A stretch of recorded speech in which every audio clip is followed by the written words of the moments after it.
ప్రభువైన యేసుక్రీస్తు వారి శక్తి కలిగిన నామములో కూడి వచ్చిన ప్రతి ఒక్కరికి నా ప్రత్యేకమైన వందనాలు చెల్లిస్తున్నాను. ఎప్పుడెప్పుడు అని త్వరగా దేవుని మందిరంలో మిమ్మల్ని చూడాలని ఆశపడుతున్నా. ప్రభుత్వం వారు లాక్డౌన్ 4.0లో అన్లాక్ చేసినటువంటి ఆ రూల్స్లో 100 మంది కలుసుకోవచ్చు అని చెప్పారు. 100 మంది కలుసుకోవచ్చు అంటే 100 మంది జబ్బు లేనోళ్ళు కలుసుకోమని, అంతేగాని 100 మంది గుంపుగా వెళ్ళమన్నారు కదా, మమ్మల్ని చర్చ ఓపెన్ చేయట్లేదని మా మీద కత్తి కట్టమని కాదు. సో గమనించండి, ప్రతి ఒక్కరూ కూడా ఈ బలహీనతను దాటి దేవుని యొక్క బలాన్ని పొందుకొని సంపూర్ణ స్వస్థత పొందుతూ మనము ఈ కరోనాని జయించి దేవుని మందిరంలో త్వరగా కలుసుకుందాం. అలా కలుసుకోవాలని మాకు కూడా చాలా ఆశగానే ఉంది. మంచి దేవుని వాక్యంలోకి వెళ్ళిపోదాం. ఈ దినాల్లో మనం నేర్చుకుంటున్నటువంటి అంశాన్ని ఒకసారి గుర్తు చేసుకుందామా? శరీరంలో ఉండేటువంటి చాలా దురాశలు ఉన్నాయి. సులువుగా చిక్కులు పెట్టే పాపం గురించి మనం నేర్చుకుంటున్నాం. అంటే సులువుగా చిక్కులు పెట్టే పాపంలో కన్నుకి, చెవికి, నోటికి ఈ చిన్న ట్రయాంగిల్లో చాలా పాపాలు దాగి ఉన్నాయి. వీటిలో నుంచి ఒక్కొక్క దాన్ని మనం తవ్వుకుంటూ లోపలికి వెళితే ఖనిజాలు దొరికినట్లుగా, లెక్క మినరల్స్ అన్ని దొరుకుతున్నట్లుగా నిజానికి మనకు దొరుకుతుందో మన బలహీనతలు దొరుకుతున్నాయి. ఈ బలహీనతల్లో ఒక చోట ఎక్కడ ఆగామంటే శరీర దురాశల గురించి మనం ఆలోచిస్తున్నాం. ఈ శరీరం అనేది బయటకు కనపడట్లేదు. దాని ఆశలు వేరు, దాని దురాశలు వేరు. అంటే కోరికలు వేరు, దురాశలు వేరు. నిజానికి కోరికలతోనూ దురాశలతోనూ మనం సిలువ వేసుకోవాలి. కానీ సిలువ వేయడం కన్నా స్వాతంత్రాన్ని తెచ్చుకుంటున్నాం మనం. దీన్ని దాటడానికి ప్రయత్నం చేస్తున్న 19వ విషయాన్ని మనం చూస్తే ఆత్మీయమైనటువంటి తీర్పులు తీర్చడం, ఇరికించడం లేక పట్టుకోవటం అనేది మానవునికి చాలా ఆశగా తయారైపోయినటువంటి విషయం. ఈరోజు ప్రభు చిత్తమైతే దీని భాగంలో మనం అంతముకు ఈ ఎండింగ్కి వెళ్ళడానికి ప్రయత్నం చేద్దాం. దీనిలో ప్రభు మాట్లాడిన మాటను ఒకసారి గుర్తు చేసుకోండి. మొట్టమొదటిగా మన మీద ఉన్నటువంటి నాయకులకు మనం తప్పులు చెప్పడం, తప్పులు పట్టుకోవడం, తీర్పులు తీర్చడం, వాళ్ళు చేసే బలహీనతలు గుర్తించడం అనేది ఎక్కువగా చేస్తూ ఉంటాం. రెండవదిగా మనకు స్నేహితులు ఎవరైనా ఉంటే ఆ స్నేహితుల గురించినటువంటి విషయాల్లో మనం చాలా బలహీనతగా అవతల వారి తప్పుల్ని పట్టుకోవడానికి, ఇరికించడానికి ప్రయత్నం చేస్తూ ఉంటాం. మూడవదిగా రక్త సంబంధి, ముఖం తిప్పకూడదు, స్నేహం కలిగి ఉండాలి, పరిస్థితులు అన్నింటిలో సమాధానం ఉండాలి, తెలిసినా తప్పు చేస్తాం. నాలుగవదిగా సంఘంలో ఉన్నటువంటి ఒక సహోదరుడు ఎవరైతే ఉంటారో మన చుట్టూ ఉండేటువంటి అనేక మంది వ్యక్తులు ఉంటారు కాబట్టి వారి మధ్యలో జరిగేటువంటి బలహీనత. తర్వాత ఐదవదిగా ఒక అన్యుడు, దేవుని ఎరగని వ్యక్తితో, సమాజంలో బయట కనపడుతున్నటువంటి వ్యక్తులతో మనం చేసేటువంటి బలహీనత, తప్పులు వెతకడం, తప్పులు తీర్చడం, తప్పులు పట్టుకోవటం, ఇరికించటం అనేటువంటి విషయాలు ఒకవేళ మనం ఏమీ చేయకపోయినా వాళ్ళని ఏదో ఒకటి మన నోటితో అనేసి మనసులో ప్రశాంతత పొందడం, ఇవన్నీ కూడా తప్పులే, బలహీనతలని మనం నేర్చుకున్నాం. ఈరోజు ఈ యొక్క పరీక్షలోకి వెళదాం. అసలు ఈ ఎగ్జామ్ని మనం పాస్ అవుతామా లేదా, ఏంటి అసలు దీని సంగతి ఏంటి, మనకి ఇప్పటివరకు తెలుసుకునే విషయాలు మనకి ఇన్ఫర్మేటివ్గా ఉంటాయి తప్ప ప్రాక్టికల్గా ఉండవు. ఈ ప్రాక్టికల్ టెస్ట్లోకి మనం వెళ్ళి అసలు దీని సంగతి ఏంటో తేల్చుకోవడానికి ఈరోజు మనం ప్రయత్నించేద్దాం. Let me tell you a small example.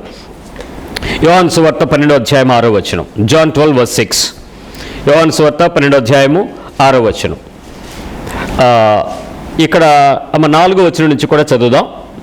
ఆయన శిష్యులలో ఒకడు అనగా ఆయనను అప్పగింపనయ్యున్న ఇస్కరియోతు యూదా, ఈ అత్తరెందుకు 300 దేనారములకు అమ్మి బీదలకు ఇయ్యలేదు అనెను. కోపం వచ్చింది బాబుకి.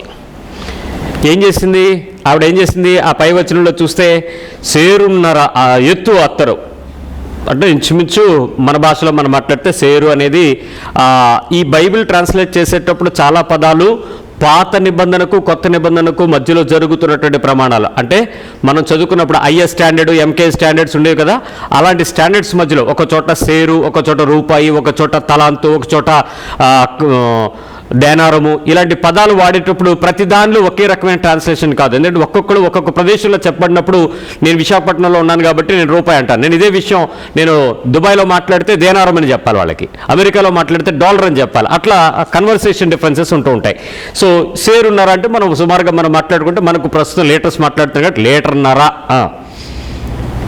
మామూలుగా అత్తర్ ఎంత కాస్ట్ ఉంటుందో చూశారు కదా. ఇప్పుడు శానిటైజరే 100 ml 250 రూపాయలకు అమ్ముతున్నాం. ఏది అది అత్తర్ గాంధీ. అలాంటిది ఒంటుకు పూసుకునే అత్తరు చిన్న చిన్న సీసాల్లో అమ్ముతారు. ఆ ఒక్క సీసా 100-200 రూపాయలు మినిమంలో ఉంటుంది. అలాంటిది సేరున్నర అంటే లీటర్న్నర. ఏం చేసింది ఈవిడ?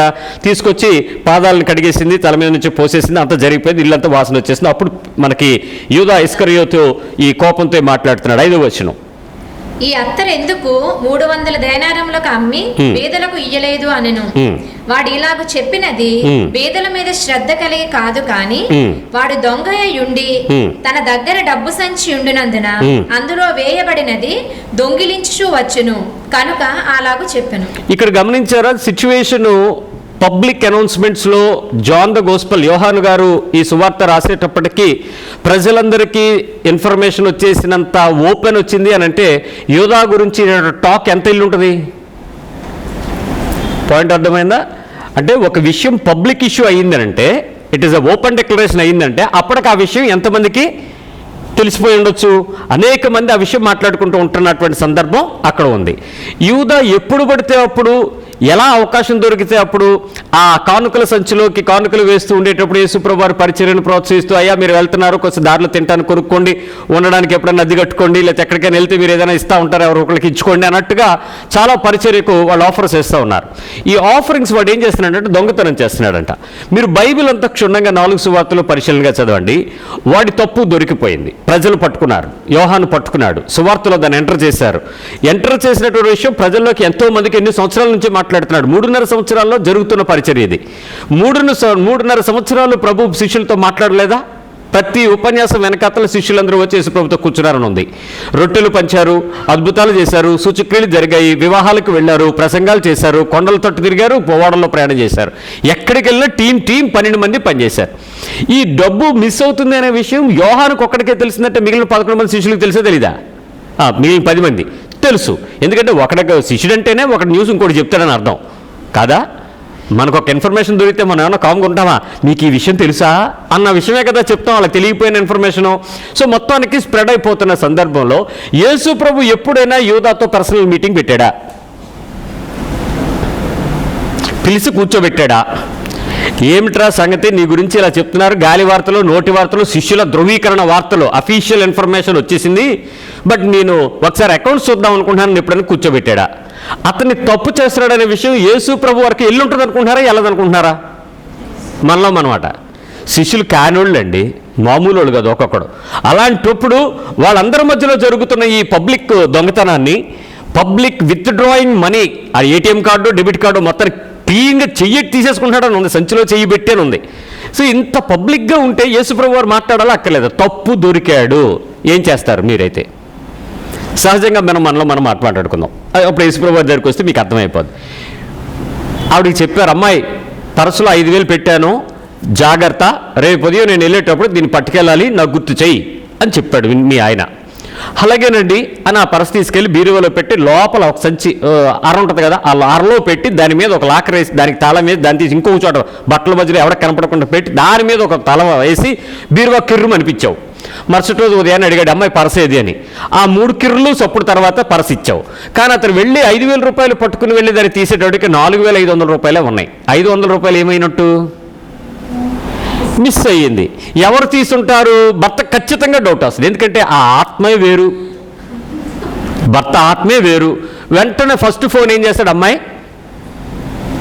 500 రూపాయలు తక్కువైనాయి, ఎవరు తీశారని అడుగుతాడా, నువ్వేమైనా తీసావని అడుగుతాడా?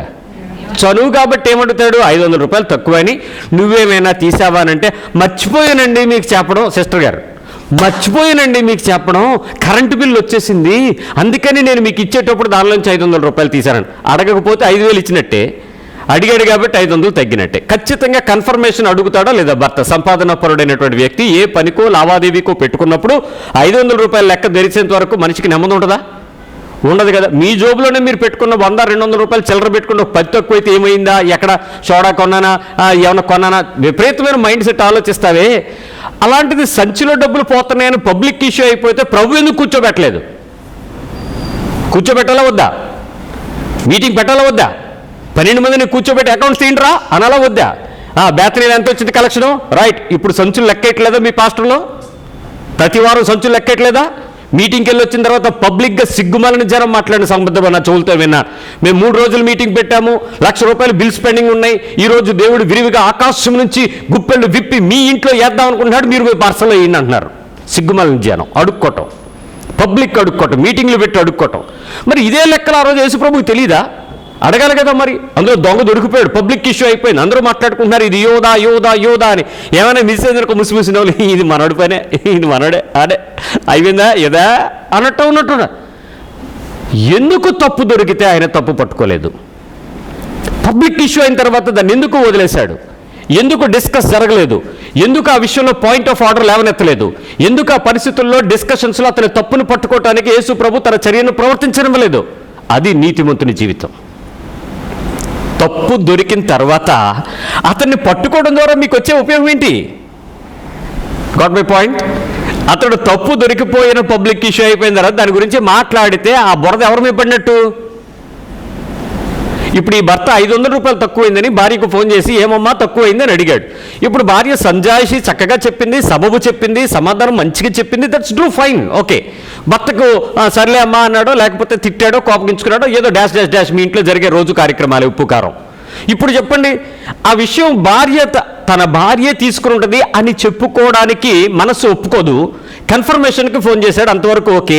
ఆమెను తిట్టాడు అని అంటే, కోపగించుకున్నాడంటే, అభ్యంతరపడ్డాడంటే, ఒక మాట మాట్లాడాడంటే, ఒక చణుకు విసిరాడంటే, నువ్వు ఇలాంటి దానివని నాకు తెలుసు అని ఇంకేదైనా పదం వాడాడంటే భర్తనేమనాలి? ఇప్పుడు ఆమె తప్పుని ఏం చేద్దాం అనుకుంటున్నాడు? He want escalate the issue. Higher authority అతనే దాన్ని పెంచి పెద్ద చేసి ఆమెను తీర్పు తీర్చి, నువ్వు దోషివి, నీకు ఎప్పుడు డబ్బులు ఇచ్చినా ఇంతే, నీకు డబ్బుల దగ్గర నమ్మకం లేవు, నువ్వు ఆర్థికమైనటువంటి రోగం కలిగినటువంటి, జబ్బు కలిగినటువంటి బలహీనరాలివి, నువ్వు దొంగవి. ఎంత దూరం వెళ్ళిందండి తీర్పు? ఒక తప్పు దొరికిపోయిన తర్వాత, మీరు పక్కబడిన తర్వాత, ఇరుక్కుపోయిన తర్వాత, ఆ బిగిసిపోయిన తర్వాత దాని గురించి మాట్లాడాల్సిన పని నా యేసుకైతే లేదు, మనకైతే చాలా ఉంది. ఇప్పుడు మనం ఏమనాలి? మనల్ని ఈ దురాశ నీలో లేదా? నీ పిల్లలు తప్పు దొరికారు, ఏం చేస్తావు చెప్పు? Simple thing. తల్లిదండ్రులారా, మీరు కోపగించుకోకండి, ఈ విషయం చెప్పాలి. అంటే ఇప్పుడు మనందరూ ఇంట్లో ఉన్నారు కాబట్టి, మన గవర్నమెంట్ శనగలు బాగా ఇస్తుంది, తినమంటుంది కాబట్టి ఈ శనగలతో ఉండలో పప్పులో ఏదో తయారు చేసి పెడతారు. ఈ పిల్లలు డబ్బాల్లో పెట్టగానే మీరు ఎప్పుడు లిగుస్తారా, నిద్రలో ఉంటారా అని వాళ్ళు మెలుకుతూ ఉంటారు. మీరు నిద్రపోవడం కామను, వాళ్ళు స్టూలు లేకపోతే మంచమో లేకపోతే ఏదో ఎక్కేసి ఆ మీద డబ్బాలు తీయడం కామను, తినటం కామను. ఈ ఎలకలేని తినవు కదా. ఏది స్టీల్ డబ్బాలో, గాజు డబ్బాలో పెట్టిన వాటిని ఎలకలేని తినవు కదా. మన పెద్ద ఎలకలే తింటాయి, అదే 2 కాళ్ళ ఎలకలు, ఇవి తినేస్తాయి. లేచినని ఎవరు తినారో నాకు తెలియాలి అన్నావు అనుకో, నేనేమనాలి? ఎవరు తింటారు? బయటోడు వచ్చి ఆ డబ్బాలో ఉన్న ఉండలు తింటాడా? మీ ఆయన తినాలి, లేదా నువ్వు తినాలి, లేదా మీ పిల్లలు తినాలి, డౌటే లేదు. ఇప్పుడు తిన్నారనే విషయం తెలిసిపోయిన తర్వాత ఎవరు తిన్నారు నాకు ఇప్పుడు తెలియాలి. ఏం చేస్తావు? తెలిస్తే కొడతావు. ఇప్పుడు నువ్వు తప్పు దొరికిన విషయం నీకు తెలుసు, ఎవరు తిన్నారో నీకు తెలుసు, ఎవరు చేస్తున్నారో నీకు తెలుసు. When you got reveal that issue, stop it. ఇంక దాని గురించి మాట్లాడదు. అది భార్య అయినా, పిల్లలైనా, భర్త అయినా, పొరుగువాడైనా, అధికారైనా, కింద స్థాయి అయినా, నీ పొరుగు ఎవడైనా సరే, నీకు దొరికిపోయిన తర్వాత నువ్వు మాట్లాడదు. యేసుప్రభు మాట్లాడు, ఆయన ఎక్కడ వచ్చలేదు. మీకు ఇంకా డౌట్ వచ్చింది, ఇంకో విషయం చెప్తాను మీకు, రండి. అమ్మా, యోహాను సువార్త 8వ అధ్యాయం 2వ వచనం చదువు. John 8:2. తెల్లవారగానే యేసు తిరిగి దేవాలయంలోనికి రాగా ప్రజలందరూ ఆయన యొద్దకు వచ్చిరి. కనుక ఆయన కూర్చుండి వారికి బోధించుండెను. శాస్త్రులను పరిచయులను వ్యభిచారమందు పట్టబడిన ఒక స్త్రీని తోడుకొని వచ్చి. ఇక్కడ నుంచి మనందరికీ తెలుసు, ఇంత జరిగిపోయిన తర్వాత ఆమెను కూర్చోబెట్టి, యువర్ ఆనర్, ఈ ముద్దాయి అని ఒక జనం వచ్చి కూర్చున్నారు. డిస్కషన్ ఏమైనా పెట్టాడా? శాస్త్రులు పరిచయులు తెల్లారేటప్పటికి వాళ్ళ దగ్గరికి వస్తే వాళ్ళు యేసులో ఏ తప్పు పట్టుకుందామని ఎదురు చూస్తున్నారని మనకి బైబిల్ చెప్పింది. ప్రతి చోట నింద మోపాలని శాస్త్రులు పరిచయులు ఒక టీం తయారై తిరుగుతుంది. ఏదైనా తప్పు దొరికితే అతన్ని ఇరికించి, అతన్ని సిలువ వేయడానికి, లేకపోతే చంపేయడానికి, లేకపోతే ఇంకేదో చేసేద్దామని చెప్పేసి జీవిత ఖైదు చేద్దాం అనేటువంటి తిప్పలు పడేటువంటి ఒక టీము ఏర్పాటు చేయబడ్డారు. ఇలాంటి పరిస్థితుల్లో అలాంటి వ్యక్తులు తన ఎదురుగా వచ్చినప్పుడు వాళ్ళని బహిరంగంగా గద్దించినప్పుడు కానీ, బహిరంగంగా విమర్శించినప్పుడు కానీ, బహిరంగంగా వాళ్ళని సరిచేయడానికి యేసుప్రభు చెప్పినటువంటి ఉపమాన పద్ధతులు కానీ మీరు చూస్తే ఎక్కడా కూడా వాళ్ళలో తప్పు పట్టాలి అనేది ప్రయత్నం లేదు. వాళ్ళ తప్పు చేస్తున్న పద్ధతి విధానాన్ని బోధించాడే తప్ప ఎక్కడో కూడా వాళ్ళ విషయాలలో పర్సనల్గా ఆయనకి ఏ రకమైన కక్ష ఉన్నట్టు కనపడదు. ఇక్కడ మీరు చూడండి, ఇంత సిచ్యువేషన్ జరిగిన తర్వాత యేసు ప్రభు ఎంక్వైరీ చేయలేదు, డిస్కషన్లు లేవు, రిక్వెస్ట్లు లేవు, జడ్జిమెంట్లు లేవు, కామెంట్లు లేవు. సింపుల్ థింగ్, తన కిందకు దివంగేట్ రాసుకుంటున్నాడు అంతే. ఇప్పుడు మనమే గనక ఆ స్థానంలో, యేసు ప్రభు స్థానంలో గనక నువ్వే గనక ఉంటే ఎలాంటి తీర్పు తీరుస్తావు? ఎలాంటి మాటలు మాట్లాడతావు? వ్యక్తి ఎదురుగా తప్పుతో దొరికింది, తప్పును పట్టుకుని వచ్చినటువంటి పెద్దలు చాలామంది ఉన్నారు అక్కడ. వాళ్ళని సంతోషపరచడానికైనా ఈవిడేవో 4 మాటలైనా అనాల, ఏదో ఒకటి జరగాలి. అసలు ఏ కామెంటు చేయకుండా, అమ్మా నిన్నెవరు ఏమనలేదా, అయితే నేను కూడా ఏమన్నా వెళ్ళిపో, అంతే, అక్కడితో అయిపోయింది మాట. ఏంటి? తప్పుకు దొరికిపోయింది, ఆమె తప్పు చేసింది, అతను తప్పు చేశాడు, తప్పు చేసిన తరువాత నీవు ఆ రీతిగా ప్రేమను చూపించగలిగినటువంటి క్రీస్తు స్వభావం నీకు కలిగి ఉందా? Let me tell you a small story. ఒక జరిగిన అంశం మీతో చెప్పనివ్వండి. బెంగళూరులో మంచి పరిచర్య చేస్తున్నటువంటి, అద్భుతమైన పరిచర్య చేస్తున్న, నేటికి పరిచర్య చేస్తున్న మంచి దైవజనుడు ఒక ఆయన ఉన్నాడు. ఆయన 2 పిల్లలు తండ్రి. 2 పిల్లలకి వివాహాలు అయిపోయినాయి.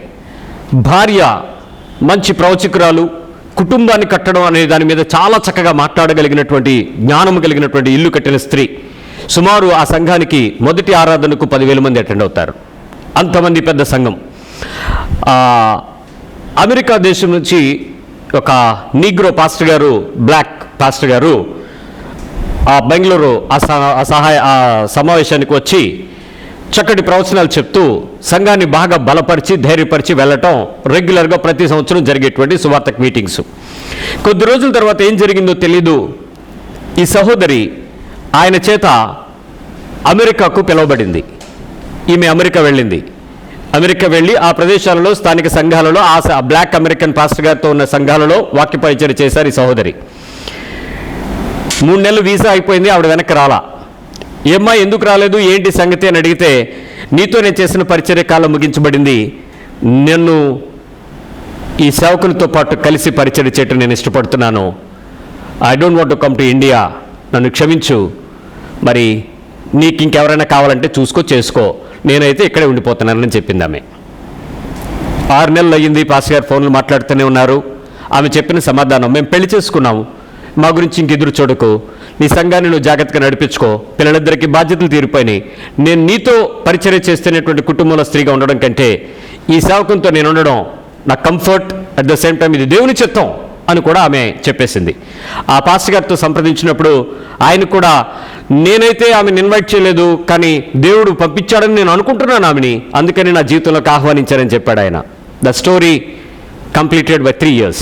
3 ఏళ్ల తర్వాత ఆ సహోదరి కళ్ళు తెరిచాడు దేవుని ఆత్మ. అప్పటి వరకు ఏ ఆత్మ ఉందో ప్రవచనం చేశాడు ఏంటో తెలియదు మనకి. దేవుని ఆత్మ యొక్క విషయాలు ఆమెకు అర్థమయ్యాయి. She called India. అయ్యా, నేను తప్పని తెలుసుకున్నాను, I want to come back to India. మీరేం చెప్తారో చెప్పండి. సంఘం నన్ను ప్రేమిస్తో లేదో తెలియదు, నేను చేసిన తప్పుని వాళ్ళు అంగీకరిస్తారో లేదో తెలియదు. నా గురించి ఇప్పటికీ చాలా వార్తలు వెళ్ళిపోయి ఉంటాయి, చాలా మాటలు వాళ్ళు రుజువులు పెట్టుకుని ఉంటారు, చాలామంది నా ఫేస్బుక్ ట్రాక్ చేసి ఉంటారు, చాలామంది నా ఫోన్స్ ట్రాక్ చేసి ఉంటారు, రకరకాల ఇన్ఫర్మేషన్స్ ఉంటాయి. బట్ ఈ టైంలో నేను వెనక్కి వచ్చి నీతో పాటు నీ కుటుంబంలో నా తొలి ప్రేమను నేను సంపాదించుకోవాలని ప్రయత్నం చేస్తున్నాను, మరి మీరేం చేస్తారో నాకు తెలియదు అని అంటే ఆ సేవకుడు ఒక మాట చెప్పాడు, బెంగళూరులో ఉన్న సేవకుడు, you are welcome, you are my wedded wife, నువ్వు నా లీగల్ వైఫ్వి, నువ్వు ఎప్పుడు వచ్చినా నా స్థానం ఎప్పుడు ఒకటే, దయచేసి వచ్చేసి అన్నాడు. షీ కమ్ బ్యాక్, వచ్చేసింది, తిరిగి భర్తతో కలిపి సేవ పరిచయం ప్రారంభించింది. సంఘము విడిపోయినంత పరిస్థితులు వచ్చాయి, కానీ ఆ సేవకుడు నా సంఘం కన్నా నా కుటుంబం కట్టుకోవడం ముఖ్యం అనుకున్నాడు.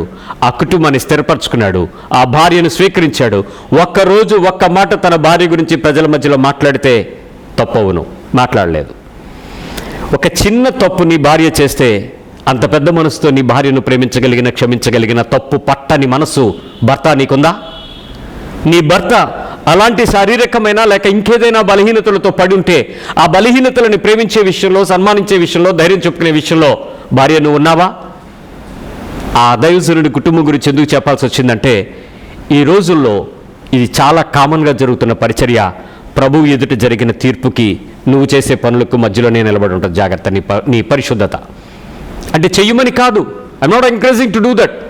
నీవు ఆ పరిస్థితులు గుండా వెళ్ళవలసి వచ్చినప్పుడు, ఒకవేళ ఆ పాపంలో నువ్వు పట్టబడినప్పుడు, నువ్వు పరిశుద్ధమైన జీవితం కొరకు కాంక్ష కలిగి ఉండి కూడా ఈ రకమైన శరీర బలహీనతకు లోబడినప్పుడు, అలాంటి పరిస్థితుల్ని నువ్వు పట్టకుండా, ఇరికించకుండా, సమాధానము చెప్పాలని తీర్పు చెప్పకుండా, కోర్టులకు, నీతికి, న్యాయములను పరుగులెత్తకుండా ఒప్పుకోగలవా?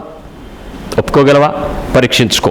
ఎందుకంటే యేసుక్రీస్తు వారైతే ఏ పని చేయలేదు, ఏ పద్ధతి చేయలేదు, ఏ పరిస్థితుల్లోనూ చేయలేదు. పాత నిబంధన కాలంలో నేరం ఎవడైనా చేస్తే వెంటనే వాడిని సభలోకి తీసుకోవాలి. వెంటనే ఈ ఉదయం జరిగితే మధ్యాహ్నానికి తీర్పు వచ్చేసేయాలి. ఎందుకంటే అది మరొకడికి చెడ్డవార్తగా వెళ్ళి అది ఇంకొక తప్పుకి ప్రేరేపించబడకూడదు. అందుకని శిక్ష కఠినంగా ఉండాలి, వెంటనే వచ్చేయాలి. అందుకే జడ్జిమెంట్లకి ఇప్పుడులాగా 6 నెలలు కోర్టులే లేవు, ఇమ్మీడియట్గా అయిపోవాలి అంతే.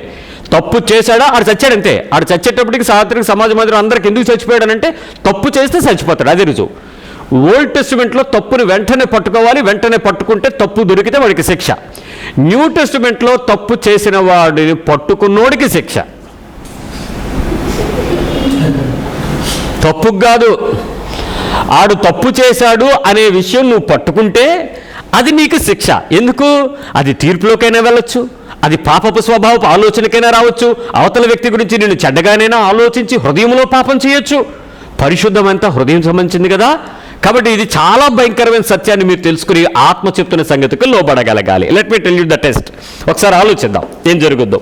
ఏమండి, నేను మీకు 2 పార్ట్లుగా చెప్తాను ఈరోజు. అంటే మొదటి పార్టు మనం చేయాలనుకున్న పని, అసలు దేవుడు చేయాలనుకున్న పని. ఒక వ్యక్తితో దేవుడు పనిచేసే విధానం, ఒక వ్యక్తిగా వ్యక్తుల మధ్యలో మనం చేసే విధానం. ఈ రెండింటిని ఆలోచిద్దాం. నెంబర్ 1, సరదాగా అనండి ఒకసారి. ఏదో సరదాగా అనండి, మళ్ళీ చెప్పండి. ఎప్పుడైనా సరదాగా ఒక వ్యక్తితో ఏమైనా సరసానికో విరసానికో సరదాగా సంతోషానికో మరింకేదైనా పద్ధతుల్లో వ్యంగ్యంగానో ఏదైనా సరదాగా అంత సీరియస్గా తీసుకోవడం ఏంటి, నేను ఏదైనా సరదాగా అంటే అని ఎప్పుడైనా మీరు అన్నారా? ఏదో ఒక మనిషితో ఒకవేళ ఆ మాట అనేటప్పుడు పక్కన ఈపుంటే దాన్నైనా కొడతాము, అని ఎలా కొట్టి సీరియస్ తీసుకుంటే బెటరా అని సరదాగా అన్నాము. అన్నారా లేదా? మాట్లాడరా? అనలేదు. ఇప్పుడు పిల్లలే తల్లిదండ్రుల మీద సరదాలు వేసేస్తున్నారు ఈ మధ్య. ఇంకా అసలు ఏముంది సరదాగా? సరదా అనేటువంటి సరదా అంటే అర్థం ఏంటి?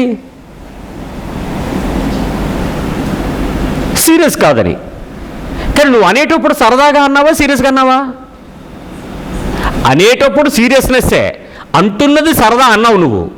కానీ చెయ్యాలి, చెప్పాలి, చెందాలి, వాడికి తగలాలి అనుకునేటప్పుడు నీ మైండ్ మోటివ్ ఏంటి? It is serious, nothing. కానీ నువ్వేమన్నావు ఇప్పుడు?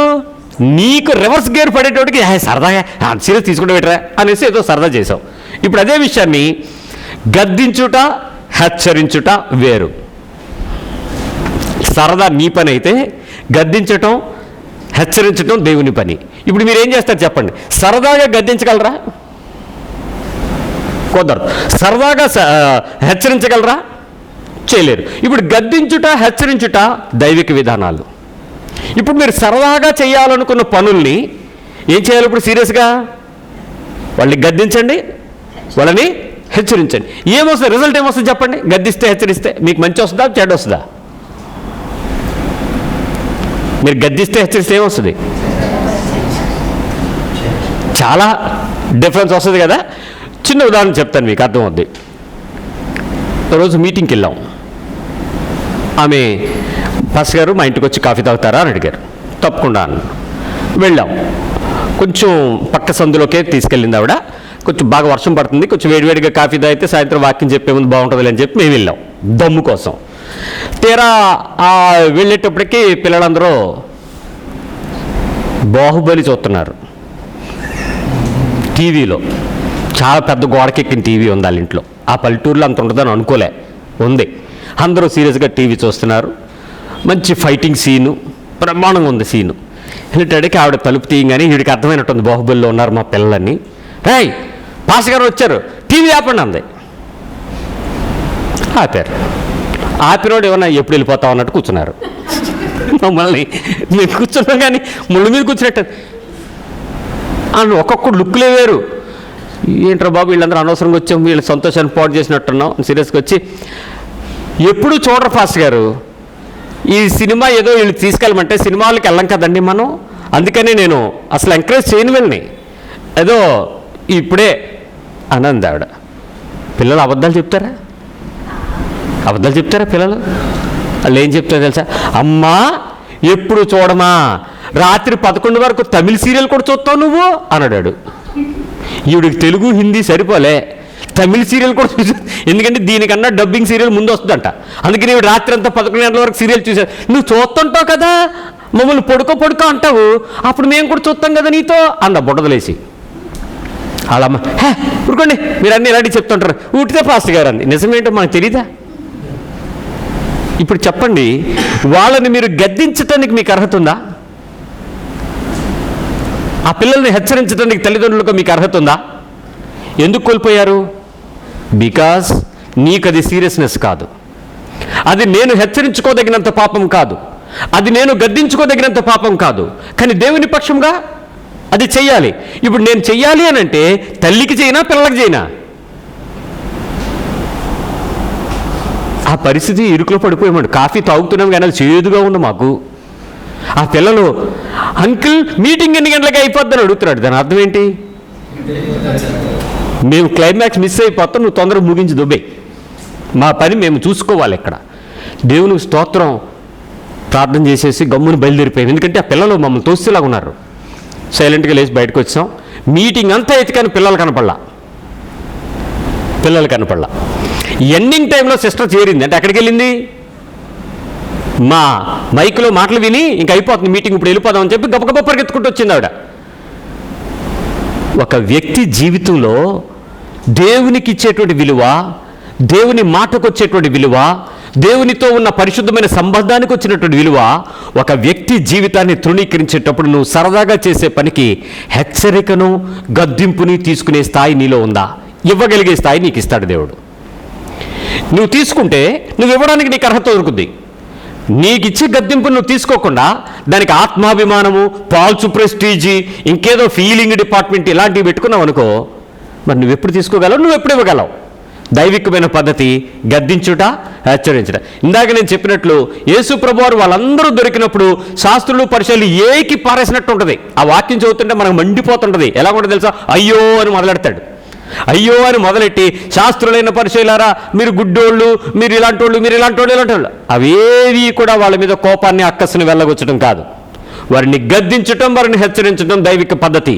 ఈరోజు నీ జీవితంలో దేవుని యొక్క వాక్యము మీ సేవకుడు మీతో మాట్లాడుతుంటే దేవుని యొక్క సేవకుని యొక్క గద్దింపు అది తైలాభిషేకం నువ్వు తీసుకున్నావా? గద్దిస్తున్నాడు, నన్నే టార్గెట్ చేసాడు, నా గురించే చెప్పేస్తున్నాడు, నా గురించే పాస్టర్కి ఎవడో ఊదిసినట్టున్నాడు, నా గురించే పెద్దలు చెప్పేసుకున్నట్టున్నారు, నా గురించే మాట్లాడుతున్నారు. ఎస్, నీ గురించే మాట్లాడుతున్నాడు. నువ్వు దాన్ని ఎలా తీసుకుంటున్నావు? అది నీ కొరకు తీసుకుంటున్నావా? అది నాకు కాదు, మా ఆవిడికే, ఇది నాకు కాదు, మా ఎత్తకే అంటున్నావా? నీ జీవితంలో మొదటి సందర్భం గద్దించుట, హెచ్చరించుట వేరువేరు. గద్దించడానికి, హెచ్చరించడానికి నువ్వు సరదాగా మాట్లాడే లోక పద్ధతులు చేయడానికి దేవుని వాక్యం ఒప్పుకోదు. నెంబర్ 1. నెంబర్ 2, ఏదో ఒకటండి మనలో మన మాట, ఏదో నా మాట చెప్పాలని మీకు ఎప్పుడైనా అనిపించిందా? ఏదో సందర్భం, ఏదో ఒక మాట నీ మాటగా చెప్పాలనిపించిందా? విన్నట్లుగా చెప్పాల్సి వచ్చినా నేనేమనుకుంటున్నానంటే అన్నారనుకో, అంటే మీరేమనుకుంటున్నారో అది మాకు చెప్పాలనుకుంటున్నారు అంతే. మీకు ఎప్పుడైనా వచ్చిందా ఫీలింగ్? మీరేమైనా అనుకున్నారా ఎప్పుడన్నా? ఏమనుకోలేదా? ఎప్పుడు అనుకోలేదా? అనుకోలేకపోతే మీరు చెవిటోళ్ళు అయి ఉండాలా, అనుకున్నారు అని అంటే మోగోళ్ళు అయి ఉండాలా. ఈ రెండూ కాలేదంటే మీరు ధనులే. ఎందుకంటే ఖచ్చితంగా మీరు భావ వ్యక్తీకరణలో మనం ముందుంటాం కదా, మనకందరికీ వాక్ స్వాతంత్ర హక్కు భారతదేశంలో ఉన్న వాళ్ళకి. ఇప్పుడు చెప్పండి, నా మాట ఏదో ఒకటి నా మాటగా, మన మాటగా అని నీ హృదయంలో నుంచి నీకు ఎప్పుడైనా మాట్లాడాల్సి వచ్చినప్పుడు ఏ సందర్భంలో నా మాట, మా మాట బయటికి తెస్తావు? ఇది ఆలోచించండి. నా మాటగా, మా మాటగా ఎప్పుడు బయటికి తీసుకొస్తావు? ఏదో ఒకటి చేసేస్తారు. నేను దీన్ని మీరు ఏం చేస్తున్నారో నేను చెప్పడానికి ఈరోజు నా వాక్యం కాదు, ఏం చెయ్యాలో చెప్పడానికి నా వాక్యం. ఏం చెప్పాలో దేవుని కోరుకుంటున్నాడో, దేవుని నిబంధన విధానం ఏదో మీరు నేర్చుకోవటమే దేవుని వాక్యం. సో ఇది దేవుడు నీతో మాట్లాడాలనుకున్నప్పుడు ఏదో ఒకటి నా మాట, మన మాట అని మీరు అంటే, దేవుడు ఏమనుకుంటున్నాడంటే సరిచేయాలి, తెలియచేయాలి అనుకుంటున్నాడు. నిన్ను సరిచేయాలి, నీకు తెలియచేయాలి. నువ్వు చేస్తున్నది తప్పు, ఇది మంచిది కాదు, ఇది సరి అయినది, ఇది విధానం కాదు, ఇది విధానము, ఇది క్రమము కాదు, ఇది అక్రమము అనే విషయం నీకు తెలియచేయాలని దేవుడు కోరుకుంటున్నాడు. ఇప్పుడు మీరు ఏదో ఒకటి నా మాటని నువ్వు చెప్పాలనుకునేటప్పుడు అయితే నువ్వు సరిచేయడానికి వాడాలి, లేక వాళ్ళకి ఇన్ఫర్మేషన్ ఇవ్వడానికి, తెలియచేయడానికైనా వాడాలి. మీరు ఎప్పుడైనా అలా వాడారా? Day to day life, it's not the class of philosophy. మీరు ఇలా చేస్తున్నారు, అలా చేస్తున్నారు, లేకపోతే మానసిక తత్వాన్ని నేను చెప్పటం, ఆత్మీయతను నేర్పుతున్నాను. ఆత్మీయ జీవితంలో మనిషి నోటి ఫలాలను బట్టి మనిషి ఎలాంటి వాడనేది నిర్ణయించబడుతుందని బైబిల్ చెప్తుంది. చెట్టుని ఎప్పుడు చూసి మీరు మంచిదని చెప్పలేరు, దాని ఫలాలను చూసి చెప్తారు. చెట్టు యొక్క ఫలాలు ఎలాగైతే మధురమైతో మంచిది చెట్టు అవుతుందో, నీ నోటి ఫలాలే నీ చెట్టు యొక్క ఫలాలు. సో నీ నోట్లో నుంచి బయటకు వచ్చేటువంటి పదాలని నువ్వు సరిచేసుకోకపోతే యేసుక్రీస్తు వారి యొక్క జీవము మన జీవితంలో ఉన్నట్టు కాదు. ఇప్పుడు ఆలోచించి చెప్పు, నీలో ఎప్పుడైనా సరిచేయటానికి, తెలియచేయడానికి ఎప్పుడైనా మీరు మాట్లాడుకున్నారా? ఎనీ టాక్, ఎనీ డిస్కషన్స్ జరిగినప్పుడు నీ అల్టిమేట్ ఇంటెన్షన్ ఏమై ఉండాలి? వాళ్ళని కరెక్ట్ చేయాలి, వాళ్ళని ఇన్ఫర్మేషన్ ఇవ్వాలి. ఇక్కడ మీరు ఈ విషయంలో పొరపాటుని మీ అప్పర్ హ్యాండ్ మీరు వాడారనుకోండి, మిగిలిన వాళ్ళందరినీ పోగొట్టుకుంటారు. మీరు సరిచేయటానికి అలా కాదే బాబు, నీకు అర్థం కావట్లేదు నేను చెప్పేది అన్నావు అనుకో, నీకే అర్థం అవుతుంది, మరి నువ్వే చెప్పకుండా నువ్వు, మరి నీకు నేనేం పిచ్చిదాన్ని, నేను ఎర్రిదాన్ని, ఎన్ని వస్తాయో డైలాగులు. ఇవన్నీ ఎందుకు వస్తున్నాయి? You are not ready to take the విషయం.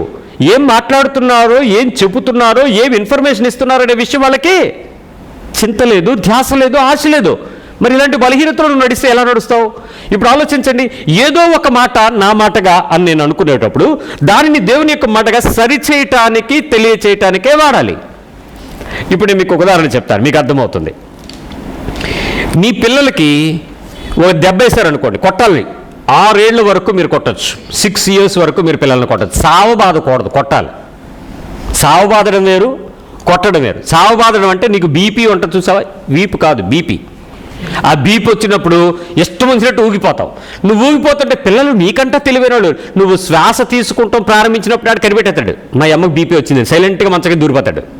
ఎక్కడో సైడ్ అయిపోతాడు, పక్కింటికో తాతయ్య దగ్గరికో చేరిపోతాడు. ఎందుకంటే మమ్మీ కొట్టేద్ది. ఇక ఆ ఊపు తట్టుకోలేక ఆడు వెళ్ళిపోయాడని ఆ బీపీకి ఇంకా కొంచెం పెంచుకొని ఇప్పుడు దొరుకుతాడని చూసి ఆడ అన్నం తినడానికి వచ్చినప్పుడు చిత్త కొట్టేస్తాయి, దెబ్బ కొట్టేస్తాయి.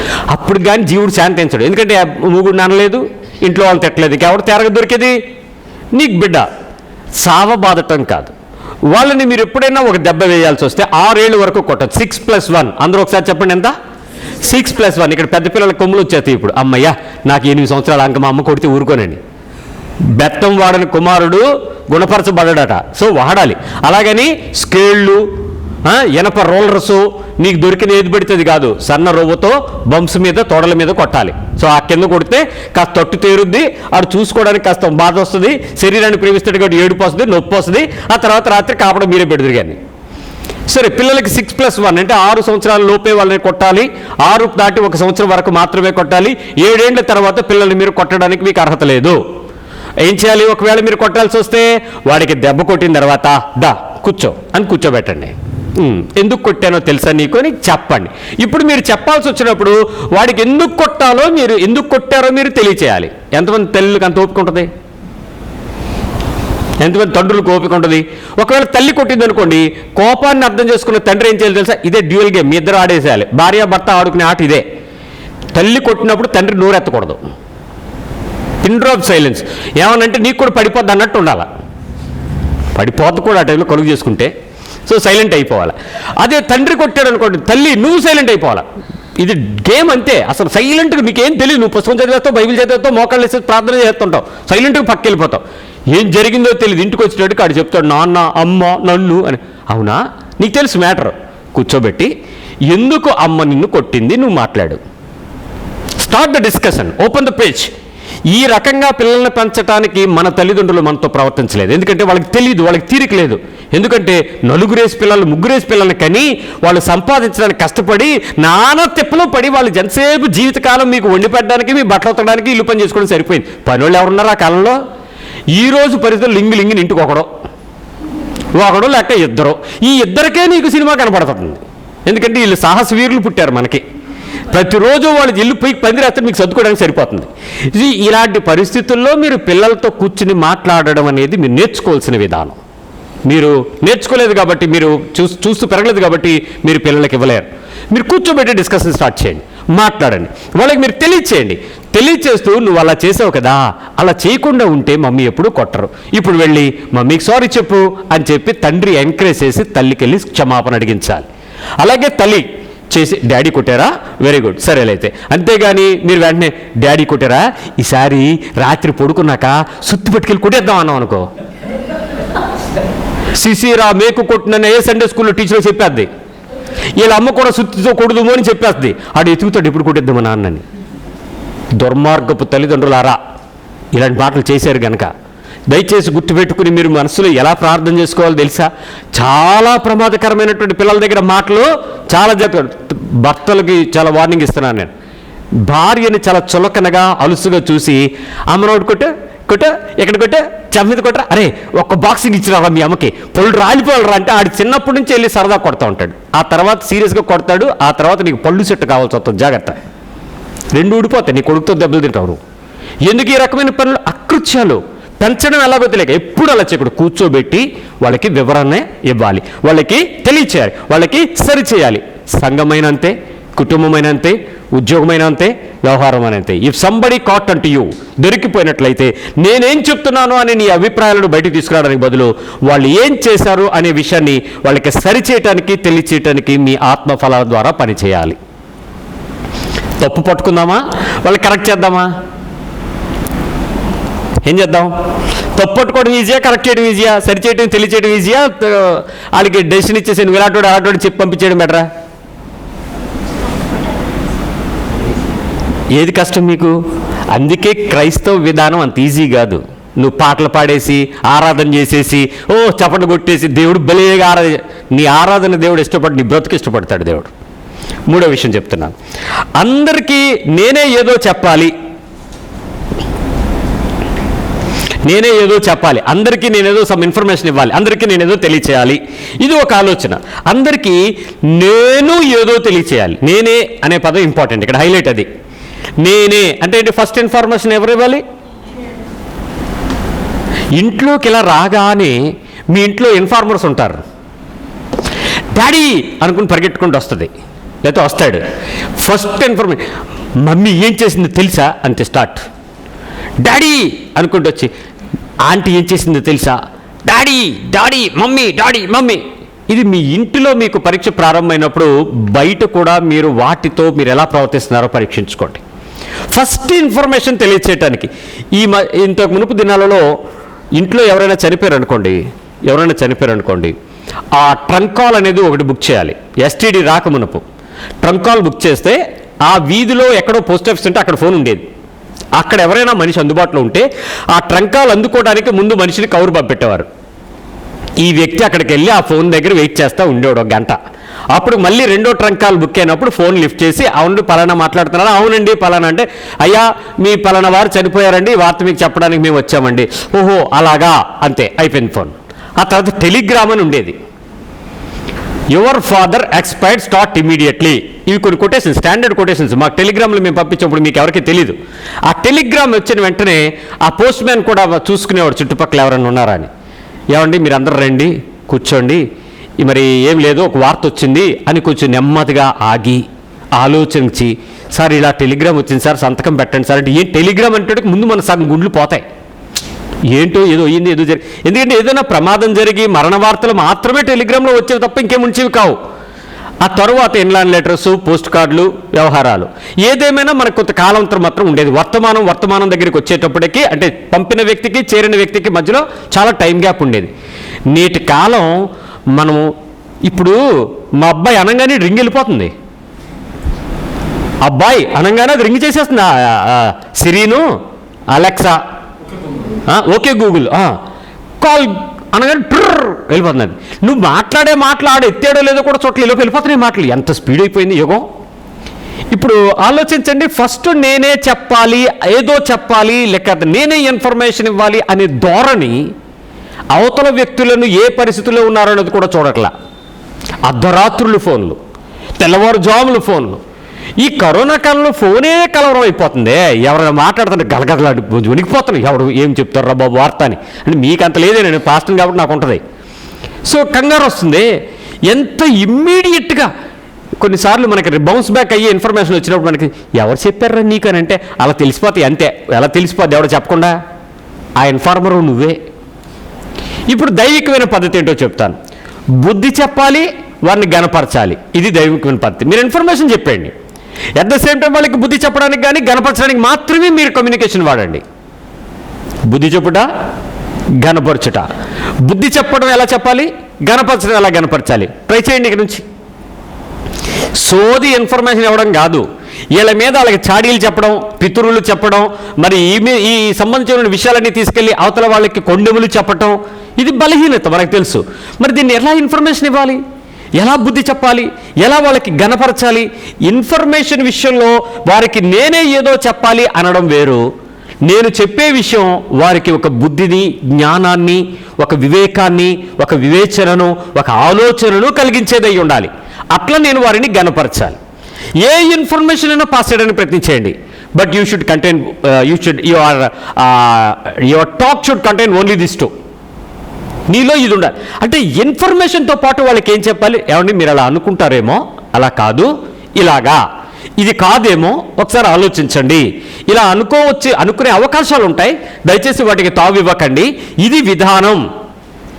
ఎంత చక్కగా ఒక వ్యక్తితో మరొక వ్యక్తి కమ్యూనికేట్ చేసుకోవచ్చో బైబిల్ మనకి ఎన్నో విషయాలు యేసుక్రీస్తు జీవన శైలిని చూపించి నేర్పిస్తే, యేసుక్రీస్తుని పక్కకు పెట్టి బైబిల్ని మనం ఎలా వాడుకోవాలో తెలుసుకోలేక దీవెనల ఆశీర్వాదాల వైపు బతికి సంబంధాలను పాడు చేసుకుంటున్నాం. నిన్ను వలె నీ పొరుగువాడిని ప్రేమించాలి. ఎలాగా? నీలాగా. అంటే నిన్ను నువ్వు ఎలా ప్రేమించుకుంటావు? నువ్వు అవతల వాడిని తిడితే ఊరుకుంటావా? ఊరుకోదు. నేనే ఒప్పుకోను. కాబట్టి ఇప్పుడు నువ్వు తిట్టడానికి నీకు అధికారం ఉందా? లేదు. నువ్వేదో కలిపి చెప్పేయాలని నీకు అవకాశం ఉంది, అలా తీసుకోవడానికి నీకు అవకాశం లేనప్పుడు నువ్వు చెయ్యొద్దు పని. ఎవ్రీ టైం నువ్వు ఈ రీతిగానే నడవడానికి బైబిల్ కోరుకుంటుంది. ఆలోచించండి. బుద్ధి చెప్పాలి, ఘనపరచాలి. ఇప్పుడు మీరు ఘనపరచాలి, బుద్ధి చెప్పాలి అన్నాం అనుకోండి, ప్రతిసారి సోప్ వేయకండి. వాళ్ళు బూస్ట్ చేయడం, వాళ్ళకేదో కాస్త చదివింపులు పొడిగింపులు ఇలాంటివి ఏమి ఉండక్కర్లా. ప్రతి సందర్భంలో ఆ వ్యక్తికి మీరు ఏ కమ్యూనికేషన్ అయితే ఇవ్వాలనుకుంటున్నారో, అందరికీ నేను ఏదో చెప్పాలి అని నువ్వు అనుకునేటువంటి ఆ నేను చెప్పాలి అనుకునేటప్పుడు రైట్ ఇన్ఫర్మేషన్ ఉండాలి, ఖచ్చితమైన ఇన్ఫర్మేషన్ ఉండాలి, మరి అవతల వారికి మేలుకరమైన ఇన్ఫర్మేషన్ ఇవ్వాలి, అవతల వారిని ఘనపరుస్తూ బుద్ధి చెప్పేదిగా మార్చగలగలరా. అవతల వాళ్ళు సహజంగా తప్పు చేయొచ్చు కాక, ఎవరైనా కావచ్చు, అది నీ ఫ్యామిలీ మెంబర్స్, చర్చ్ మెంబర్స్, పొరుగు వాళ్ళు, office, college, wherever you are. కానీ ప్రతి సందర్భంలో మీ మాటలో వారిని బుద్ధి చెప్పుట, కేవలం జ్ఞానపరచడం. మనం ఏం చేస్తాం చెప్పండి, నన్ను రెసిప్రోకల్గా. అబ్బా, ఆహా, నువ్వు చెప్పేస్తున్నావా? అబ్బో, నువ్వు మాట్లాడేవే. ఎన్ని వ్యంగ్యాలో, ఎన్ని వెటకారాలో. నిన్ను వలేని పొరుగువాడిని. మరి ఇప్పుడు నువ్వేం చేస్తున్నావు? ఎంత మ్యాక్సిమం ఎక్స్టెండ్ అవతల వాడిని మీరు పుట్ డౌన్ చేయాలనే ప్రయత్నం చేస్తున్నామే. తప్పు కదా.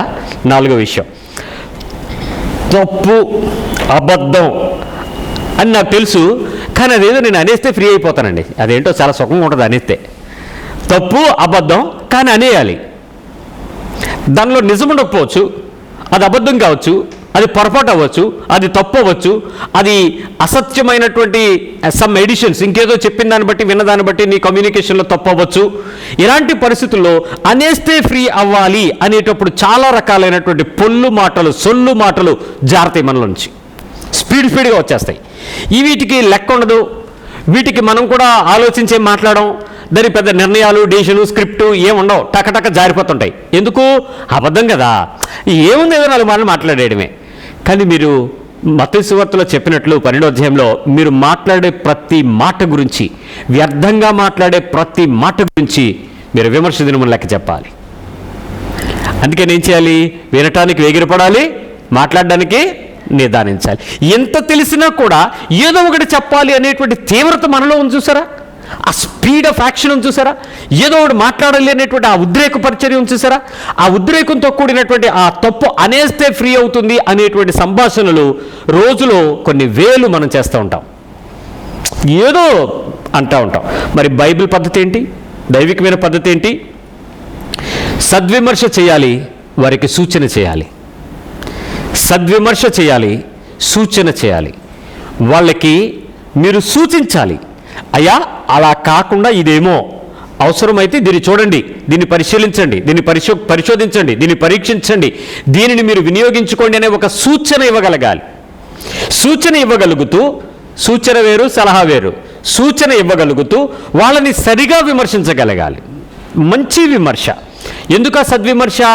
మీరు ఈ పని చెయ్యటానికి కావలసిన ఆ పరిస్థితి ఇలా వచ్చి ఉండొచ్చు, అందుకు మీరు ఇలా అనుండొచ్చు అనేటువంటి విమర్శ ఇవ్వాలి. అలా ఇవ్వకుండా నిన్నెవడు చెప్పమన్నాడు, నిన్నెవడు రమ్మన్నాడు, నిన్నెవడు చూడమన్నాడు, నిన్నెవడు ఇనీషియల్గానే నిన్నెవడు నువ్వెవరివి అని అంటే అది ఎవరు? నీ పొరుగువాడు. అప్పుడు నువ్వేం చేయాలి?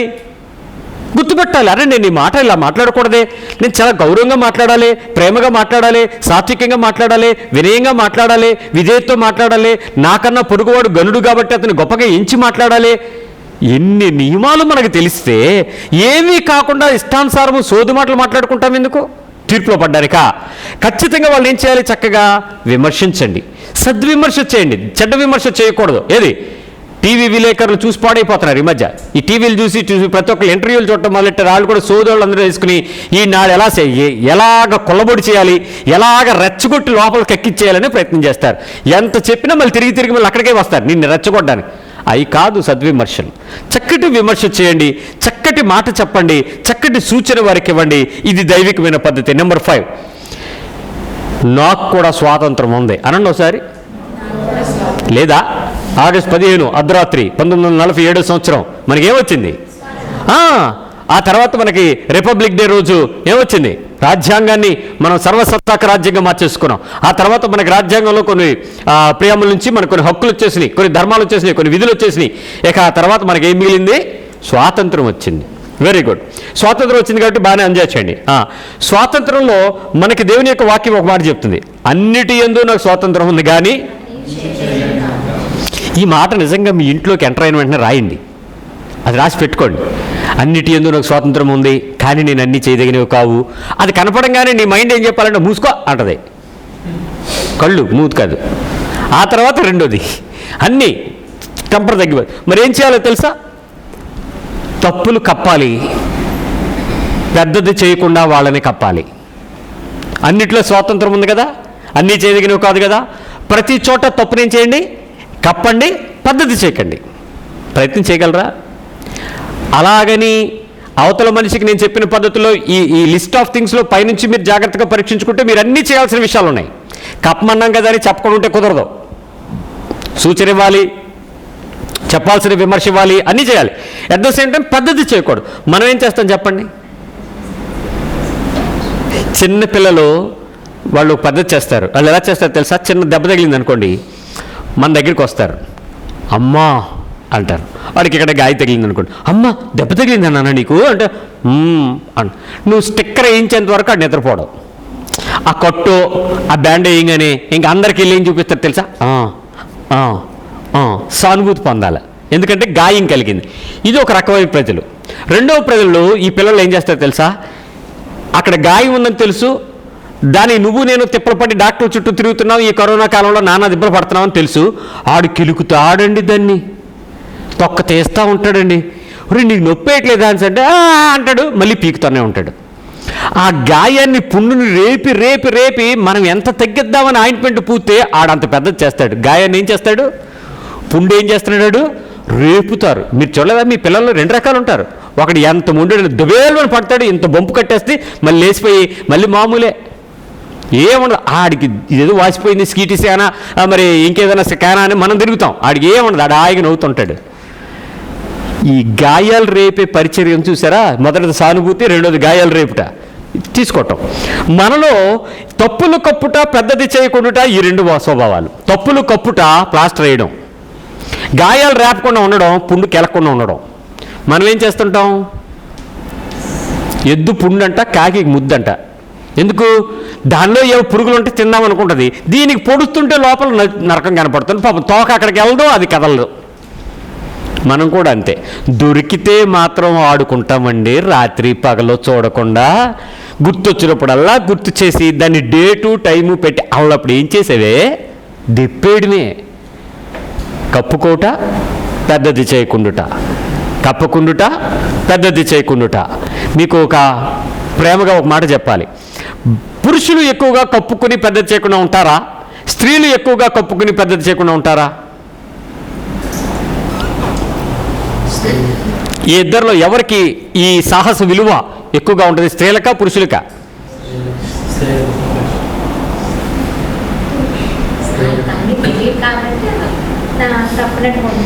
మీరు చర్చించుకుని తర్వాత రిప్లై పెట్టండి. నెంబర్ 6, భావ ప్రకటన స్వేచ్ఛ ఉంది. భావ ప్రకటన స్వేచ్ఛ ఉంది. I can express, I can talk, I can discuss, I can disclose. నేను చెప్పగలనండి, నేను మాట్లాడినవదండి. మా ఆవిడ నోరు మూసేద్దన్నాడు. నోరు మూసేస్తుందా లేకపోతే నీ మాట మాట్లాడనివ్వకుండా ఎదురు మాట్లాడడం వల్ల నువ్వు మూసుకుంటావా అని అడిగాను. అప్పుడు ఆయన అన్నాడు, రెండోదే కరెక్ట్లాగా ఉందండి, నేను ఒకటి మాట్లాడితే 10 మాట్లాడితే ఇంకేం మాట్లాడతాం అన్నాడు. కరెక్ట్. ఇప్పుడు ఆ 10 మాటలు మాట్లాడుతున్న వ్యక్తికి భావ ప్రకటన స్వేచ్ఛ ఉంది. ఒక మాట మాట్లాడేటప్పటికి మూసుకున్నోడికి భావ ప్రకటన స్వేచ్ఛ లేదు. బైబిల్ పద్ధతి, సవాలు చేయండి, సలహా ఇవ్వండి. సవాలు చేయండి, సలహా ఇవ్వండి. సవాలు ఎలా చేయాలి? నీకు దమ్ముంటే ఈ కాదు సవాళ్ళు. తొడగొట్టడం, మీసం మెలేయడం, నడుం కొట్టుకోవడం, నిన్నేం చేస్తానో చూడరని పంతాలకు రావడం, ఎప్పుడు దొరుకుతావని చూస్తున్నానని కాలం కోసం కనిపెట్టడం, ఇవి కావు సవాలు చేయట. అంటే ఒక మేలుకరమైన పని చేయటానికి తగ్గట్టుగా వాళ్ళని మీరు సవాలుకు తీసుకురావాలి. చూడు, ఈ విషయం వచ్చింది, నేను దీన్ని పట్టించుకోవట్లేదు, కానీ మరొక సందర్భం వచ్చినప్పుడు నువ్వు ఇది ఎలా చేస్తావో, ఎలా చేయకుండా ఆపగలవో, ఎలా దీన్ని చేయగలుగుతావో, ఎలా నడిపిస్తావో, ఎలా విడిపిస్తావో, ఎలా బోధిస్తావో, ఎలా చేస్తావో నేను చూడాలనుకుంటున్నాను నీలో. ఇది సవాలు. Next time better luck. ఈ విషయంలో నువ్వు ఓడిపోయావు, no worry, but next time దీన్ని ఎలా సాధిస్తావో నేను చూడాలనుకుంటున్నాను. అది సవాల్ ఇవ్వడం.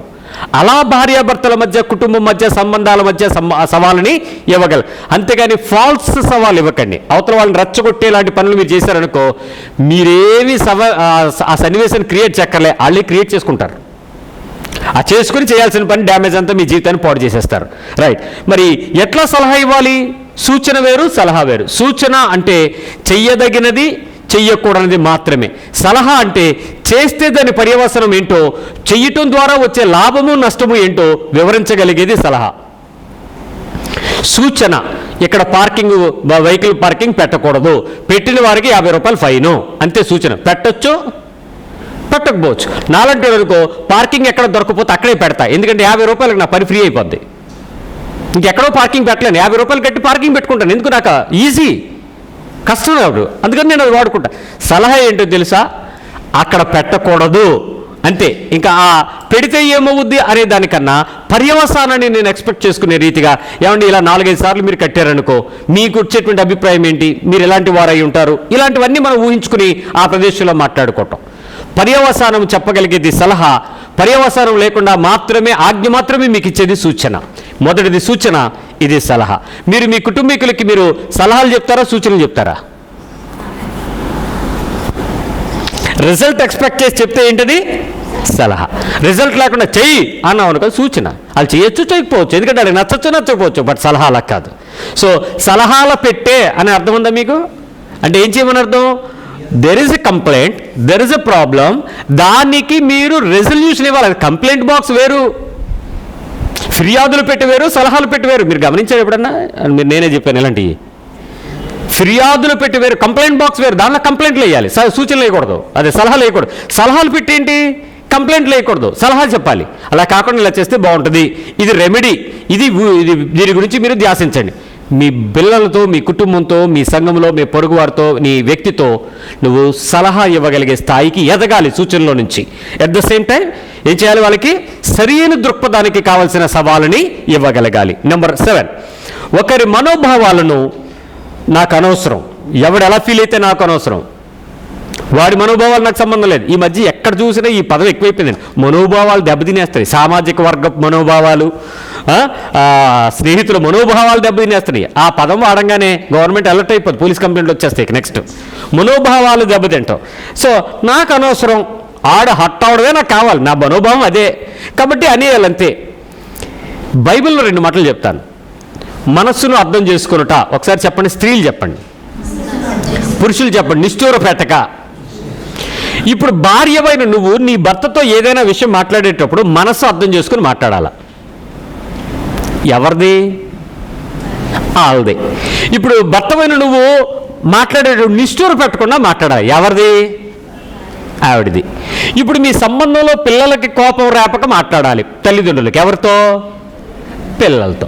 ఇప్పుడు ఈ పరిస్థితి మీ ఇంట్లో సన్నివేశం ఊహించుకోండి, అర్థం చేసుకోవాలి. అంటే ఏంటంటే, ఈ టైంలో అయితే మా ఆయన చచ్చిన కుక్కిని పెయిన్లాగా పడి ఉంటాడు అని నువ్వు మొదలెట్టావనుకో, సరైన సూచన కాదు కదా.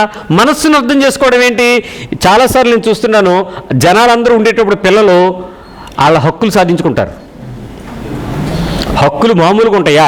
ఆ డిమాండ్ కింద పడి డొర్లిపోయి ఏడ్ చేస్తుంటే మనం ఏం చేయక్కర్లేదు, అంతా వాళ్ళే చేసి పెడతారు. నీకేం కావాలన్నా దా, నేనున్నాను కదా, మీ డాడీ ఏమన్నారు దా అనుకుని వెళ్ళిపోతారు. మన కాలంలో అలా కాదు. అంటే అంతే. అమ్మ తినమంటావా, అమ్మ తీసుకోమంటావా అంటే, అంకుల్ గారు ఇస్తున్నారు తీసుకో అని అక్కడి నుంచి సైగ వస్తే ఇటు వెళ్ళేది. ఇప్పుడు అదేం లేదే. హక్కులు సాధించుకోవడానికి ఎంత పద్ధతులైనా వాడుతూ ఉంటారు. ఏంటంటే ఇదే విషయంలో. సో ప్రతి సందర్భంలో మనోభావాలు నాకు అనవసరం, let me come to the godly way. మనోభావాలు నీకు అవసరం లేదు కదా, ఖండించండి, అభ్యంతరం చెప్పండి. ఖండించండి, అభ్యంతరం చెప్పండి. ఖండించుట ఆటంకపరచడం కాకూడదు, నాట్ టు బ్రేక్. ఖండించండి, ఇలా చేయటం నాకు నచ్చలేదు, ఇలా అనడం సమంజసంగా నేను భావించట్లేదు, ఇలా చేయటం, ఇలా చూపటం నాకెందుకో మర్యాద అనిపించలేదు, ఇలా చేస్తున్నందుకు మరి మీకేమీ అనిపించట్లేదేమో కానీ నాకెందుకు కొంచెం బాధగా ఉంది. ఖండించండి. మనం మీ కామెంట్ నేను ఖండిస్తున్నాను అంటాడంతే. ఆ ఖండించడం దేనికి ఖండిస్తున్నాడో తెలియదు, అది ఎస్ నో తెలియదు, సరైన ఖండన డైలాగ్ ఖండన. మనం అలా కాదు. క్రైస్తవ విశ్వాస పద్ధతిలో తప్పు చేసినప్పుడు ఆ తప్పుని మీరు సున్నితంగా ఎంచాలి, ఖండించాలి. అంతేకాని టెంట్ వేయకూడదు. అక్కడ టెంట్ వేయడం అంటే దన్నా జిందాబాద్ టీంని సరిపెట్టి కూడుకుని రెండురా మనందరం ఎదురు తిరుగుదాం అయ్యే ఉండవు ఇంకా. సో ఖండించాలి, అభ్యంతరం చెప్పడం నేర్చుకోండి. అభ్యంతరపరచడం వేరు. మళ్ళీ అభ్యంతరం ఏంటి? సారీ, మీరు ఈ పనికి వెళ్తున్నారు, నేను రాలేను మీతో, దీంతో నేను కూడలేను, దీని పక్షంగా నేను నడవలేను, ఈ పనిని నేను ఒప్పుకోలేను, దీనికి నా అంగీకారాన్ని తెలియచేయలేను, దీనికి నా సముఖంగా లేను, ఈ విషయంలో నేను మీకు విభేదిస్తున్నాను. సో ఓపెన్గా ఉండడం ఇంపార్టెంట్. అంతేగాని లోపల ఒకటి, బయట ఒకటి, నోటితో ఒకటి, తలతో ఒకటి, ముందొకటి, వెనకొకటి, నథింగ్ డూయింగ్. తప్పులు దొరికిపోతారు, ఇరుక్కుపోతారు, పట్టించబడతారు, స్వతంత్రాన్ని కోల్పోతాం. తప్పు గిల్టీ అంటే అపరాధ భావం తినేస్తుంటుంది, అక్కడ సరిచేసుకోండి. నెంబర్ 8, విమర్శించుట, తప్పుని ఖండించటం, ఇవి రెండూ కూడా నీకు చెల్లుబాటు అవుతాయి. ఓకే, విమర్శించుట లేక తప్పుని ఖండించడం ఓకేగా ఫీల్ అవుతావు నువ్వు. నేను చెప్పిన పద్ధతిలో కాదు, నీ హక్కుగా నేను చెయ్యదగినది నేను చెయ్యాలి, నేను ఇలా చేయటం ద్వారా నేను ఆనందిస్తున్నాను అనేటువంటి అనుభవం. ఓకే, దీనికి దేవుని యొక్క వాక్యం ఏం చెప్తుందో చెప్తాను. అభిప్రాయం చెప్పడం వేరు, నీతి చెప్పడం వేరు. ఐ రిపీట్, అభిప్రాయం చెప్పడం వేరు, నీతి ఏంటో సబబు ఏంటో చెప్పడం వేరు. మీరేం చేయాలి? మీ అభిప్రాయాన్ని ఖచ్చితంగా చెప్పండి. మీరు ఇలా చేస్తున్నప్పటికీ నేను ఇలా చేయాలనుకుంటున్నాను, లేకపోతే ఇది చెయ్యొద్దు, లేకపోతే ఇలా చేద్దాము, ఇలా ఉందాము, ఇలా చూద్దాము, ఇలా ఇద్దాము, ఇలా మాట్లాడదాము, ఇలా మాట్లాడవద్దు, ఈ విషయంలో నా అభ్యంతరం ఇది. స్ట్రైట్ వే ఓపెన్గా ఉండండి. ఎప్పుడు కూడా మీ అభ్యంతరాలకు ఆటంకాలు ఏముండవు. అభ్యంతరం చెప్పండి. అభ్యంతరాలు కలగకుండా మనం ఎవరి వలన అభ్యంతరం అయితే వాడికి శ్రమ. నీకు అభ్యంతరం కాదు, అభ్యంతరానికి నువ్వు ఎందువల్ల అభ్యంతరం అన్నది చెప్పచ్చు. అట్ ద సేమ్ టైం సబబు చెప్పాలి, నీతి చెప్పాలి. ఇది కరెక్ట్, ఇది తప్పు, ఇది మంచి, ఇది చెడు, ఇది నీతి, ఇది అవినీతి. ఓపెన్ ఇట్ అంతే. నెంబర్ 9, నాకు ఎవడైనా ఒకటే, I don't care. I don't care, ఎవడైనా ఒకటే. పాస్టర్ అయితే, మంత్రి అయితే, రాజు అయితే, మన పొరుగుడు అయితే, మన ఇంట్లో అయితే తలబిరుస్తాను అంటారు కదా, ముందుడు అనమాట. ఎవడైతే నాకేంటి. అది దేవుని వాక్యం మనకు బైబిల్ ఒకటే చెప్తుంది, ప్రేమించుట, క్షమించుట, సమాధానపడుట. That's all. వాడు అయితే అన్నాడు అనుకో, అయితే ఇప్పుడు నువ్వేం చేయాలి? డాష్, ప్రేమించాలి, క్షమించాలి, సమాధానపడాలి. వాడు కుదరదు అంటాడు, నువ్వేం చేయాలి? ప్రేమించాలి, క్షమించాలి, సమాధానపడాలి. ఇప్పుడు సమాజంలో ఉండే సంఘజీవి అయిన నువ్వు, సామాజిక వ్యక్తివైన నువ్వు, ప్రపంచం నువ్వు చూసేటప్పుడు పాత స్వభావం కలిగిన మనిషివి. పాత స్వభావం కలిగిన మనిషివి నువ్వు ప్రపంచానికి. క్రీస్తునందు ఉన్నవాడు నూతన సృష్టి, పాతవి గతించెను, సమస్తము నూతనమాయను. నీలో ఈ రకమైన నూతన స్వభావాన్ని నువ్వు చూపించలేనప్పుడు ఐఎమ్ సారీ టు సే, నువ్వు పాతోడివే. మారు మనసు పొందాను, రక్షణ పొందాను, బొరబు బలలో పాలు పంపులు పొందాను, సంఘంలో సభ్యత్వం పొందాను, నాలో ఏ నూతనత్వమూ లేదు, నేనే యేసుప్రభువే. సమాజానికి కావాల్సింది నీకు నువ్వుగా కాదు, నీలో ఉన్న క్రీస్తుని చూపించాలని, నీ ద్వారా క్రీస్తు బయలుపరచబడాలని, నీ యందున్నటువంటి క్రీస్తు సారూప్యత అనేకులు కనపరుచుకోవాలని. తప్పు దొరికినప్పుడు వాళ్ళని పట్టుకోలేదు, ఇరికించలేదు, మాట్లాడలేదు, ఆత్మీయ తీర్పులు చెప్పలేదు, ఎక్కడ ఏ పాపము నాలో దోషముందో చూపించగలవా అని సవాలు వేసి నుంచోబెట్టిన యేసు ప్రభు ఈరోజు తన లక్ష్యాన్ని నీతో చెప్పాడు. నేను చేయని పని నా బిడ్డలు చెయ్యకూడదు, నూతన సృష్టిగా మారాలి. ఎంతమంది మారారు? మార్పు చెందావా? ఈ పరీక్ష నువ్వు గెలిచావా? ఒక వ్యక్తితో సంభాషణ దగ్గర ఈయనుంటే, ఈ నోటికి హృదయము నిండితే నోరు మాట్లాడు.